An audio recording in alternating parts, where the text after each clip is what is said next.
Hi guys, দেখো চলে এসেছে আজকে আবার নতুন একটা জিনিস। ভাইটা নিয়ে দাঁড়িয়ে রয়েছে, এখন বলা যাবে না, যখন খুলবো তখন বলবো। তো বন্ধুরা দেখতেই পাচ্ছ, তোমাদের ঘতুল কি এক্সাইটেড। সর বন্ধুদের দেখায় কি আছে জানো তোমরা? গেস করো কি আছে বলো। প্রথমে গাইস চলে এলাম ছোট একটা নতুন ব্লগ নিয়ে। তো বন্ধুরা তো দেখো, তোমাদেরকে বললাম না একটা গিফট এসেছে, দেখো। এখান দিয়েও আছে। তো গিফটটা এখন তোমাদের সঙ্গে ওপেন করব। এর মধ্যে বলতে পারবা কি আছে? না, আগে বলো। তো অনেক দিনের একটা স্বপ্ন, না একদম বলতে তো সেটা ঠাকুরকে দিয়েই পূরণ করব। কারণ ঠাকুরই দিয়েছে। সামনে জগন্নাথ পুজো আসছে, তো জগন্নাথ পুজোতে খুবই দরকার এটা।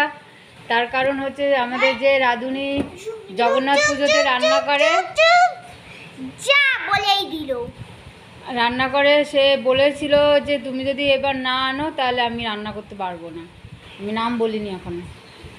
তো দেখো বন্ধুরা, তোমরা হয়তো হালকা হালকা বুঝতে পেরেছো কিনা আমি জানি না। তো দেখো তোমাদের ঘতুলের উপর শুয়ে পড়ে আছে। তো টেনটানান দেখো এবার বন্ধুরা, এবার আমি খুলছি। দাও কাঁচিটা দাও। কাছে কই? সরো। কাঁচিটা দাও।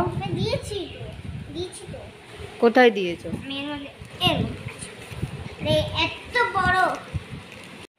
তো বন্ধুরা আমি টেনে বের করতে পারলাম না, তো তোমাদের দাদাভাইকে ডেকে নিয়ে এসেছি বের করার জন্য। তো দেখো আগে ওই শূলাগুলো বের করো। হ্যাঁ,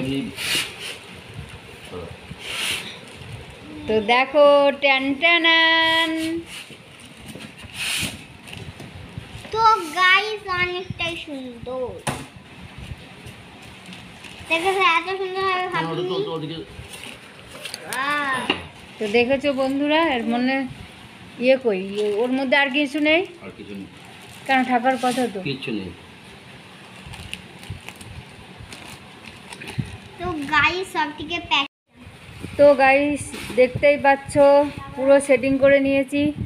অনেক কষ্ট হলো সেটিং করতে, জীবনটা পুরো তবতব হয়ে গেছে। এই দেখো তোমাদের ঘতুল নিয়ে এখন বসে রয়েছে।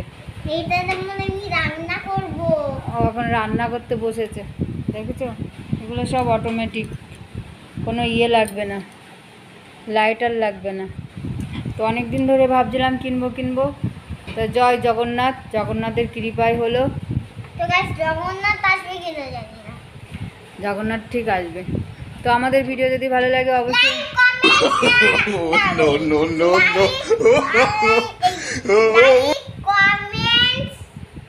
সাবস্ক্রাইব